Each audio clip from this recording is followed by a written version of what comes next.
It was 2 months before John Staines, under doctor's orders, found suitable accommodation. He must build up his system, the doctor said, by fresh air and quiet at the weekends after the strain and stress of his office work. So John explored the home counties. And then, one Sunday late in April, he stopped to drink at an isolated beer-house, the Fernaham Arms, on the eastern edge of Hertfordshire, not far from the main road to Cambridge. It was quiet, sheltering behind a larch-wood on the edge of a hill. It seemed clean and spacious within, and in the pale gold of the spring sunshine it looked a friendly place. The landlady was dark and stout, and the very fact that her gaze, when she brought his beer, was completely, almost carefully, devoid of interest, made him decide that the Fernaham Arms might prove to be the solution of his difficulties. "Thank you," he said, taking the mug. "Do you have many people staying here during the summer?" "No," said the landlady. "You seem to have a pretty large place. I suppose it's rather off the beaten track to catch many casual visitors." "'Tis," said the landlady. "I was wondering," he continued, "whether— You see, I'm looking for some place where I could come down to at the weekends, Saturday to Monday morning, and I was wondering whether we couldn't come to some arrangement. I like this place," he added lamely. The landlady was not being very helpful. She looked at him for a minute or two. "Yes," she said again. "Well now," there was a shade of impatience in his voice. "What are your terms?" "What are your terms?" As if she had been waiting to make quite sure that he was in earnest, the woman became a little more communicative. Her name, it appeared, was Mrs. Palethorpe. They arranged that he should have a room to the front, at the top of the house, overlooking the road. Yes, she understood that he was after quiet and rest. She assured him that it would be quiet. There was hardly any traffic on the road, and none at night. He would have his meals brought up to him. Would he like to see the room? It was light and airy, and looked across the road over a pleasant vista of wood and meadow. It was furnished with dressing-table and washstand to match, 2 heavy dining-room chairs upholstered in faded moss-green plush, and an immense mahogany commode crowned with an empty carafe upon a map of crochet in high relief. The pattern of the linoleum was even more astonishing than that of the wall-paper. It suited John, however, and the following Saturday afternoon found him exploring the place in the sunlight. The village was pleasant without being picturesque, and only a chimney here or a patch of stonework there hinted at its antiquity. There were prehistoric remains of some sort in the meadow beyond the church, but these he decided would keep until Sunday before he examined them. In the meantime the sun was low, and the breeze had freshened into a decidedly chilly wind. He would return to the inn. Outside he paused to examine it. It was uncompromisingly square in outline, and the shallow windows and mean proportions of sill and doorway seemed to emphasize its bareness. On the other side of the road stood the sign, as if trying to dissociate itself from the house.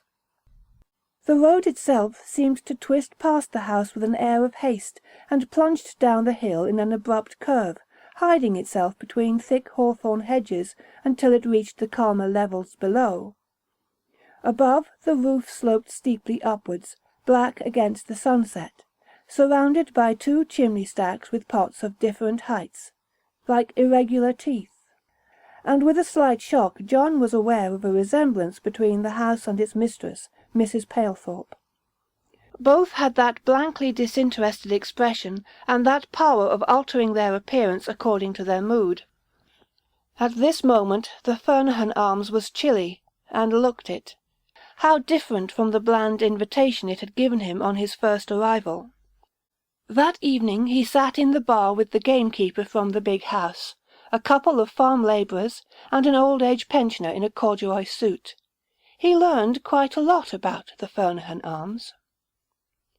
As he had suspected, it had not always been a public house. In the happy days before the war, the house had been inhabited by a man of the name of Weedon, with his wife and father-in-law. A very old man he was, and dead these 20 years. 30, said Mrs. Palethorpe from behind the bar. The pensioner became confused in calculating the exact number of years. Mrs. Palethorpe retired to the parlour, and the keeper took up the history. After the old man died, Wright his name was, Mr. and Mrs. Weedon lived on there till the war came. Then he joined up, and was terrible badly wounded, and came back and died. And then she moved, and his cousin's husband, Mr. Palethorpe, took it over and opened a pub, because t'other was closed during the war. See? And when he died, Mrs. Palethorpe, she kept it and made a good thing of it, she did, being the only place for 2 mile around. Whose cousin's husband?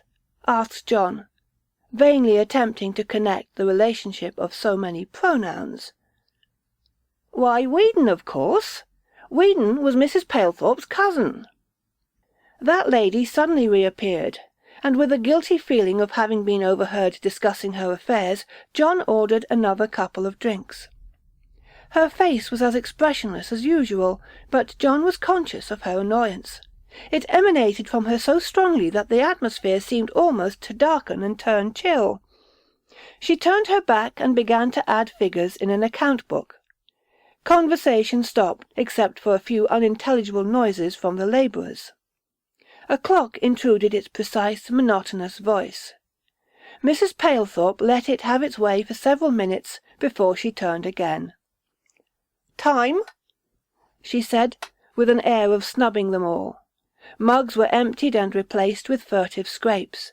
The door was opened and remained so, letting in the cold night wind to puff the calendars from the wall and draw the lamp-flame cornerwise up its chimney, until the last of the heavy boots had rasped and clumped its way out. The evening was over. "I think I'll go right up now," said John. "Here's your candle," said Mrs. Palethorpe, pointing to the dresser with her left hand as she unhooked the lamp. She preceded him upstairs and along the passage. He watched the shadows fly from them as they approached, scattering circles and curves of light on walls and ceiling. He noticed, for the first time, just outside his room, a trap-door in the ceiling. "What's up there?" he asked. She stopped. "The loft," she said. "Anything in it?" "Nothing," she replied, and walked on into his room. Next morning appeared in a flurry of cloud and sunshine. As John dressed, a sudden shower drenched the shivering fields, and hurried away across the hill to give place to a pale rainbow that planted a tentative foot in a hedge opposite his window, and arched up out of sight round to the front of the house, gathering strength as he watched it. He went into the passage to get a better view, and followed its shining curve to the zenith, with a comforting sense of peace and fulfilment. Scarcely focusing his gaze upon it, he stood, his head thrown back, delighting in the spring and the rain and the sunshine, and the fact that he was John Staines. And as he stood there, his eye was caught by the trapdoor, and followed its edge to the bolt. It was shot fast. But what riveted his attention was the fact that the handle had been filed or sawn away, so that it would be exceedingly difficult to withdraw. He gazed at it for some moments, speculating upon the reason for this. Mr. Wright, perhaps, or his son-in-law, had wished to prevent the trapdoor from being opened. But if so, why not a padlock? Anybody with patience and a pair of pliers could stand on a step-ladder and draw back the bar. The hinges on the opposite side indicated that the cover opened inward. One would have to push upward, and then— "Here's your breakfast," said Mrs. Palethorpe behind him. John blushed. Once again he experienced a guilty feeling of having been caught investigating her private affairs. It was absurd, but he found himself explaining matters. "I was looking at the rainbow, and I noticed the trapdoor," he said. "That's the loft," she said. "I know, but I noticed that the handle of the bolt's missing, and it seemed queer somehow." Mrs. Palethorpe stepped past him into his room, bearing the tray. She set it on the table near the window. "There's only the loft up there," she said. "It's never used." "I suppose not," he replied. "It would be fairly difficult to open now. What happens when you want to mend the roof?" "They climbs up by the wash-house." She turned at the door and looked at him. "There's nothing up there as I knows of, and no cause to go and look. The bolt was that way before we came here." He found himself returning to the point. "But who filed off the handle?" he asked. She was almost tart. "How should I know?" "Mr. Weedon, perhaps?" "Mr. Weedon wouldn't have done such a foolish thing, not as I knows," she said. "Mr. Weedon was a respectable man. He took the house as his poor father-in-law left it and lived quiet. And if you want to know," she added angrily, "Mr. Wright was an invalid, so it wasn't him." With that she turned and went out. John ate his breakfast hastily. Why had she been so annoyed? Damn it! He had only looked at the blessed trapdoor. And as he passed under it, on his way out, he looked at it again, defiantly. She was right. It certainly had not been used for a long time. The paint lay in scales and blisters that the least touch could have dislodged.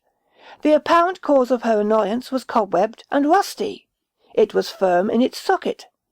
Pincers would definitely be necessary. Oil, perhaps, to soften the rust. But why, he asked himself abruptly, was he bothering about bolts and trapdoors? He was here to get out into the fresh air. There were prehistoric earthworks to explore. Hertfordshire awaited him. Away with dust and cobwebs. Out into the sunshine. On his return to the bar that evening he was greeted as an old acquaintance by the pensioner, who took up the conversation at exactly the point where he had left off the previous day. "She were wrong," he announced triumphantly. "It were 25 year come 27th of this month that old Wright died. I asked my daughter, and she calculated it were 25 year exactly." "Really?" said John, with a wary eye for Mrs. Palethorpe's appearance. "Did Mr. Wright have a long illness?" "No, he did not. Why, he were as strong and healthy as I be, till he took sunlight. One day he was a-sitting sunning himself, and the next took to his bed, and no one to set eyes on him till his corpse were carried out near 6 months after." "But 6 months is a long time for a man to be ill," said John. "My Edith, she were bad 3 year," said the pensioner with conclusive emphasis. "Mortal agony all the time she was. No, 6 months isn't so very long. Why, we had the doctor every day for the last year and a half, and a district nurse. It were her legs," he added confidentially. "Old Wright, he weren't in no pain as it were. Mr. Weedon called it a decline." "And what did the doctor call it?" asked John. "Ah, he wouldn't have no doctor. That was just it. Many's the time Mr. Weedon, he would come and tell us how he'd begged on his bended knee to have the doctor, but old Wright, he was stubborn, he was. Couldn't abide the sight of a doctor, he couldn't. Mr. Weedon said, just wasted away. His coffin was as light, just wasted right away. He were a cross-grained old chap, he were, and a tongue on him, always creating about something or other, he were." At this point Mrs. Palethorpe returned to the bar. The pensioner turned a bright eye on her. "This young gentleman was asking about old Wright's illness," he remarked, to John's embarrassment. "I said he just wasted away, right away." "Mr. Staines don't need to be interested in sickness. He's here for his health." Her voice carried a warning. John laughed. "He was calculating the exact date of Mr. Wright's death before I came in," he said. "I only—" Mrs. Palethorpe interrupted him. "What does it matter?" she said. 20, 30, 40 years ago. It's all over now. He's dead." "That's right," said the pensioner. "Very well, then. There's no call for you all to be discussing it. Death's not such a pleasant subject for an old man, nor yet a young one." John looked at his feet. The pensioner, hurt, mumbled incoherently and finished his beer. The tension was only broken by the entrance of 2 or 3 other customers. But late that night he lay in a bed, remembering her voice and expression. "Death's not such a pleasant subject for an old man, nor yet a young one." And the subject haunted his dreams. Indeed, it was the culmination of a nightmare of hurrying footsteps and hushed voices in a low room, and it made him start awake and lie breathless for a moment, staring at the grey square of the window, and trying to rationalize the panic fears that swooped and fluttered in his mind. Then, as he lay, the swirling terrors of his dream stopped short and coalesced into one anguished dread that settled on him and chilled his drowsy consciousness into sharp awakening. From the ceiling above his head came a soft, irregular thumping. Somebody was up there in the dark loft, knocking on the trap-door. He listened. The noise continued for a little while, then stopped, and just as he was beginning to enjoy a glow of reassurance that his nightmare was over and the normal world was real and solid about him, it began again. It was no dream. So real, so urgent a knocking that he was out of bed and at the door in automatic reaction to the appeal before he became conscious of this sudden transference from one strangeness to another. Why should anyone knock at such an hour in such a house? There was no other sound. Outside the window deep greyness dragged on the fields and lifted them to an unfamiliar horizon where a few dull stars sparked feebly in the cloud rift. The land was cold and empty and indifferent. Inside was a tepid darkness faintly odorous of cloth and cooking. It, too, was unhelpful. And still resounded above him, but fainter now, the knocking that had hammered wakefulness into his dreams. Once, twice again, and then silence. A quite absolute silence that rang in John's ears. A small, drowsy doubt arose. What a fool he was to stand bemused in the darkness listening to problematic noises. There was no noise now. Had there ever been a noise in this dark, grey world? Ashamed and sleepy, he stumbled back to bed.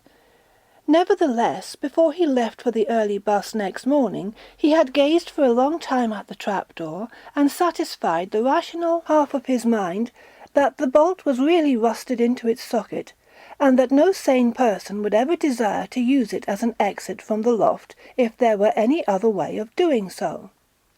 He determined to discover if there were, when next he came to the Fernahon Arms. And of course there was not. While Mrs. Palethorpe presided, safely out of the way, at the bar, he prowled inside and out, and finally, with a half-shamed sense of the fantasy of his action, furtively climbed the stairs that led to a loft at the back of the house. There, behind barriers of chicken food in sacks, and the last remnants of winter apples, he passed through an inner door and found that the greater part of the main loft had been partitioned off uncompromisingly with wood and plaster, and that there was no evidence of aperture or entrance. With full realization, even the thick stuffiness of sunlight upon stagnant air was not warm enough to prevent a shudder over him. For suddenly he knew that the knocking in the night had been real, and it had come from a dark prison under the roof that had been unopened for years. And he did not like to think of the time when he must try to sleep in the room beneath. He went to view the earthworks after that, but a shower drenched him, and a sudden wind wept mournfully through the surrounding thicket. Common sense fought losing battles with his uneasiness all the way home, till at last he decided, as he watched his soul steaming before the fire in Mrs. Palethorpe's room, that he must solve the mystery of the trapdoor before darkness arrived with its panic reinforcements. But it was dusk before he had thought of a suitable excuse for borrowing a pair of pliers, to extract a nail from his shoe, he said, and then the house was full of footsteps and movements, so full of watchful noise that it seemed like a challenge to finish matters that evening, however late.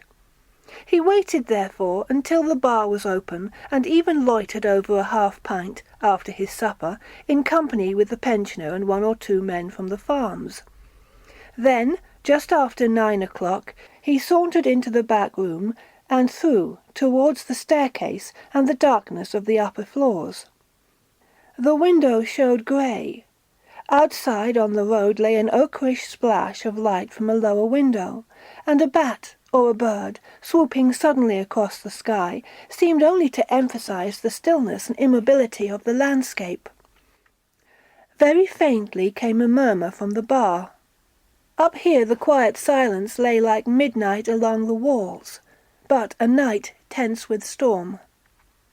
Quietly, and not without a tingling of half-frightened excitement, John brought a chair from his room and placed it in the passage below the trap-door.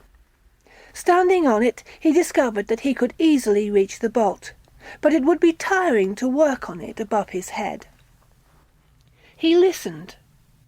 There was no other sound save the distant intermittent noise of voices in the bar. He was quite alone up here, with little fear of interruption. Emboldened, he put back the chair and with infinite precaution edged the heavy commode across the linoleum. When he stood on it, his shoulders were thrust against the ceiling with his head bowed like a caryatid's. He flashed a pocket torch and began to twist the rusty bolt with his pliers. It was very stiff. The grind of metal on metal sent little rustling tremors across the wood.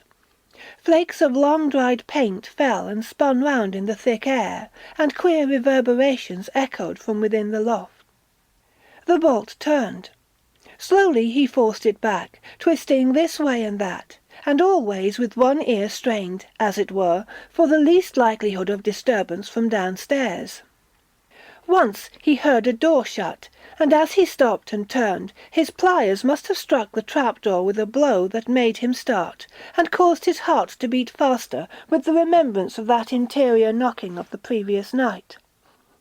Sweating, he turned his eyes to the grey circle of woodwork lit by his torch. It was not yet too late. The bolt was not yet free. He could still leave things as they were, get down, and put away all evidence of his curiosity, and descend to light and warmth and normality. But, swinging back, came the memory of his nightmare, if it had been a nightmare, and the necessity of satisfying himself on that point once and for all. With a dismal sense of compulsion and an almost despairing recklessness, he twisted the bar through the final quarter of an inch. But the ultimate cessation of noise was no relief. For a moment he hesitated. Then with a sudden push he raised the trap-door. It was lighter than he had anticipated, and flew upwards, balancing for one perilous instant while his torch streamed upwards into dusty emptiness, before it fell back onto the floor of the loft with a crash so loud that for a moment John's unfocused fears were centred round the embarrassment and shame of his discovery by Mrs. Palethorpe. Instinctively he switched off his torch and stood motionless, his head and shoulders inside the loft, looking down at the greyness of the carpet beneath.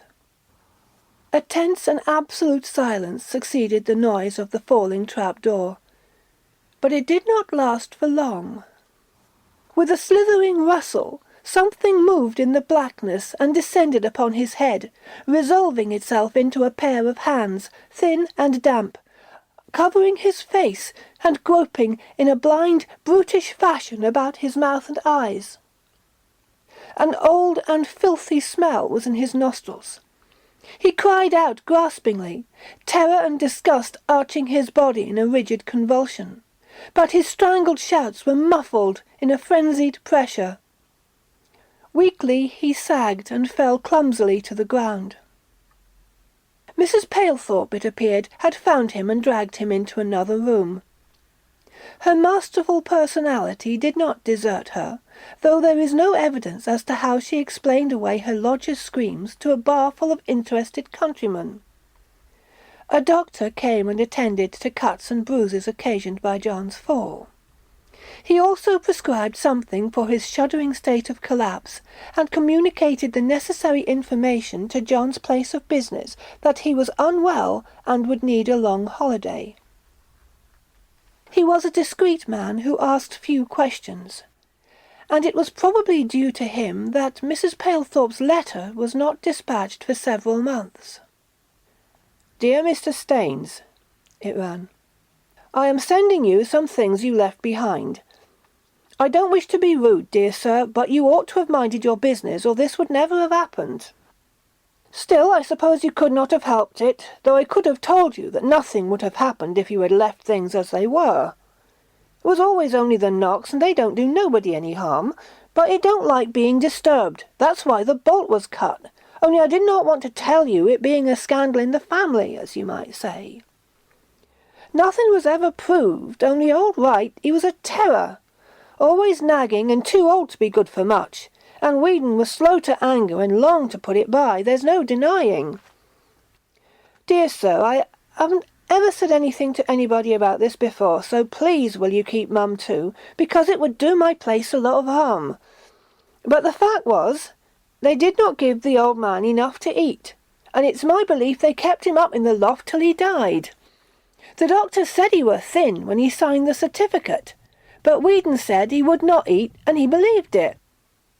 Nothing ever has happened except the knocks, but the trap was always like that since before we came, and it's like that now again. Please do not say a word about this to anybody. Only it was right you should know. I hope you are feeling quite well again and got over it all. Yours truly, Alice Palethorpe." John burned the letter and did his best to forget its contents. But he now lives in a first-floor mansion flat, and has a marked distaste for old-fashioned country pubs.